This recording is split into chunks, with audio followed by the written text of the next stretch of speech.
വെളിപ്പാട് പുസ്തക പഠനം പാർട്ട് നമ്പർ 57. ദൈവനാമം മഹത്വപ്പെടുമാറാകട്ടെ. വെളിപ്പാട് പുസ്തകം 18-ാം അധ്യായത്തിൽ നിന്നുള്ള ചില വിഷയങ്ങളായിരുന്നു കഴിഞ്ഞ ക്ലാസ്സിൽ നാം ചിന്തിച്ചത്. ഇന്ന് നാം ചിന്തിക്കാൻ ആഗ്രഹിക്കുന്നത് വെളിപ്പാട് പുസ്തകം 19-ാം അധ്യായത്തിൽ നിന്നാണ്. 19-ാം അധ്യായത്തിൽ പ്രധാനമായ 2 വിഷയങ്ങളാണ് വെളിപ്പെടുത്തിയിരിക്കുന്നത്. 1 മുതൽ 10 വരെയുള്ള ഭാഗങ്ങളിൽ ഹല്ലേലൂയ ഗീതവും കുഞ്ഞാടിൻ്റെ കല്യാണത്തെക്കുറിച്ചുമുള്ള വിവരണമാണ്. 11 മുതൽ 21 വരെയുള്ള വേദഭാഗത്ത് ഹെർമഗദോൻ യുദ്ധത്തിൻ്റെ വിവരണമാണ് നൽകുന്നത്. 19-ാം അധ്യായത്തിൻ്റെ 1-ാം വാക്യത്തിൽ ഇവയ്ക്ക് ശേഷം എന്നർത്ഥം വരുന്ന അനന്തരം എന്ന വാക്കിൽ തുടങ്ങി മഹദിയാം ബാബിലോണിൻ്റെ വീഴ്ചയ്ക്ക് ശേഷമുള്ള കാര്യങ്ങൾ വെളിപ്പെടുത്തുകയാണ്. വലിയൊരു പുരുഷാരത്തിൻ്റെ മഹാഘോഷം എന്ന പ്രയോഗം ഇവിടെ ശ്രദ്ധേയമാണ്. ആദാം മുതലുള്ള സകല വിശുദ്ധന്മാരും സ്വർഗീയ ജീവികളും രക്ഷിത ഗണവും എല്ലാവരും ചേർന്നുള്ള വലിയൊരു പുരുഷാരത്തെക്കുറിച്ചാണ് ഇവിടെ വെളിപ്പെടുത്തിയിരിക്കുന്നത്. രക്ഷിക്കപ്പെട്ട ദൈവമക്കളായിരിക്കുന്ന ഞാനും നിങ്ങളും ഈ വലിയ പുരുഷാരത്തിൻ്റെ ഭാഗമായി തീരുന്നു എന്നോർക്കുമ്പോൾ ആനന്ദവും ആഹ്ലാദവും നമ്മുടെ ഉള്ളിൽ ഉണ്ടാകേണ്ടത് ആവശ്യമാണ്. ഇവിടെ ഘോഷിക്കുന്നതായ ഒരു വാക്ക് വെളിപ്പെടുത്തിയിരിക്കുകയാണ്. ഹല്ലേലൂയ എന്നുള്ളതാണ്. യഹോവയെ നിങ്ങൾ സ്തുതിപ്പിൻ എന്നാണ് ഈ വാക്കിൻ്റെ അർത്ഥം. ഈ വാക്ക് പ്രത്യേകം ചില കാര്യം പറഞ്ഞിട്ടാണ് പറയുന്നത് എന്നുള്ളത് ശ്രദ്ധിച്ചുവല്ലോ. പഴയ നിയമത്തിൽ ഏതാണ്ട് 28 പ്രാവശ്യം വെളിപ്പാടിൽ 4 പ്രാവശ്യം ഹല്ലേലൂയ എന്ന വാക്ക് ആവർത്തിക്കുന്നുണ്ട് എന്നുള്ളതും ശ്രദ്ധേയമാണ്. 19-ാം അധ്യായത്തിൻ്റെ 4-ാം വാക്യത്തിലേക്ക് വരുമ്പോൾ ആമേൻ എന്ന പ്രയോഗം കാണുന്നുണ്ട്. അങ്ങനെ തന്നെ എന്ന അർത്ഥമാണ് ആമേൻ എന്നതുകൊണ്ട് ഉദ്ദേശിക്കുന്നത്. ആവർത്തന പുസ്തകം 27-ാം അധ്യായത്തിൻ്റെ 15ഉം 16ഉം വാക്യങ്ങൾ വായിക്കുമ്പോൾ ശാപങ്ങളും അനുഗ്രഹങ്ങളും ലേവ്യർ പറയുമ്പോൾ ജനമെല്ലാം ആമേൻ എന്ന് പറയണം എന്ന് കൽപ്പിച്ചിരിക്കുന്നു.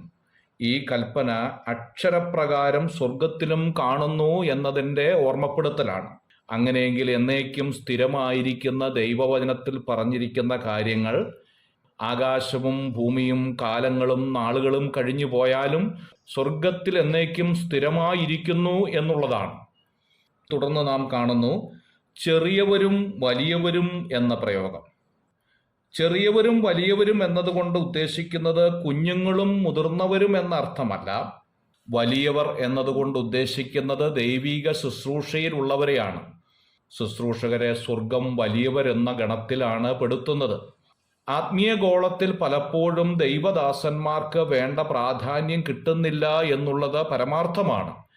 എന്നാൽ സ്വർഗം അവരെ വലിയവർ എന്ന ഗണത്തിൽ തന്നെയാണ് പെടുത്തിയിരിക്കുന്നത് എന്നുള്ളത് ഓർമ്മപ്പെടുത്തുകയാണ്.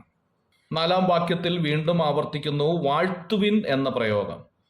ദൈവമേ, നീ വലിയവനാകുന്നു, നല്ലവനാകുന്നു, വിശ്വസ്തനാകുന്നു എന്നിങ്ങനെ ദൈവത്തിൻ്റെ സ്വഭാവ ഗുണത്തെയും മഹത്വത്തെയും പറഞ്ഞ് പുകഴ്ത്തുവാനായിട്ടാണ് ഈ വാക്ക് ഉപയോഗിച്ചിരിക്കുന്നത്.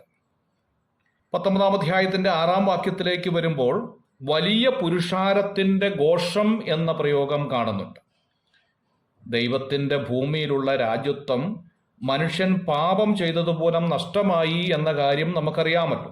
ദൈവിക കോടതിയിൽ യേശു മറുവില കെട്ടിവെച്ച് നമ്മെ വിലയ്ക്ക് വാങ്ങിയിരിക്കുകയാണ്. എന്നാൽ അത് കൈവശപ്പെടുത്തിയിട്ടില്ല എന്നുള്ളത് മറ്റൊരു വാസ്തവമാണ്. കൈവശപ്പെടുത്താനായി പോകുന്ന കാര്യം വിവരിക്കുകയാണ്. 7-ാം കാഹളത്തിൽ ദൈവത്തിനായി തീർന്നു എന്ന് പറയുന്നു എങ്കിലും രാജ്യത്വം ഏറ്റിരിക്കുന്നത് വെളിപ്പാട് പുസ്തകം 19-ാം അധ്യായത്തിൻ്റെ 6-ാം വാക്യത്തിലാണ്. ഇതിൻ്റെ ആഹ്ലാദ പ്രകടനമാണ് വലിയ പുരുഷാരത്തിൻ്റെ ഘോഷം എന്നതുകൊണ്ട് ഉദ്ദേശിക്കുന്നത്. 19-ാം അധ്യായത്തിൻ്റെ 7 മുതൽ 9 വരെയുള്ളതായിരിക്കുന്ന വേദഭാഗത്ത് കുഞ്ഞാടിൻ്റെ കല്യാണത്തെക്കുറിച്ച് വിവരിക്കുകയാണ്. സൃഷ്ടിക്ക് പ്ലാൻ ഇട്ടപ്പോൾ തന്നെ നിശ്ചയിച്ചതാണ് എന്നർത്ഥം. ഇപ്പോൾ മണവാട്ടിയെ ഒരുക്കി അവളുടെ അംഗസംഖ്യ പൂർത്തീകരിക്കുകയാണ് പരിശുദ്ധാത്മാവ് ചെയ്യുന്നത്. ഈ എണ്ണം പൂർത്തിയാകുമ്പോൾ മണവാളൻ മണവാട്ടിയെ മണിയറയിൽ ചേർക്കും എന്നതാണ്. അവളുടെ നീതിപ്രവർത്തിക്കുള്ള പ്രതിഫലങ്ങളാൽ അണിഞ്ഞൊരുങ്ങിയവളായി നിൽക്കുന്നതായി ഇവിടെ കാണുകയാണ്. എഫെസ്യ ലേഖനം 5-ാം അധ്യായത്തിന്റെ 31-ാമത്തെ വാക്യം ഇതിനോടുള്ള ബന്ധത്തിൽ വായിക്കുന്നത് നല്ലതായിരിക്കും. കുഞ്ഞാടിന്റെ കല്യാണത്തിന്റെ അർത്ഥം പിതാവിന്റെ ഭവനത്തിൽ വെച്ച് കർത്താവ് തന്റെ മണവാട്ടിയെ അഥവാ സഭയെ തന്റെ ഭാവി നിത്യതയിലെ പരിപാടികൾ ചുമതലപ്പെടുത്തുവാനായി സ്വീകരിക്കുന്ന രംഗവും ചടങ്ങുമാണ് കുഞ്ഞാടിന്റെ കല്യാണം എന്നതുകൊണ്ട് അർത്ഥമാക്കുന്നത്. God bless you.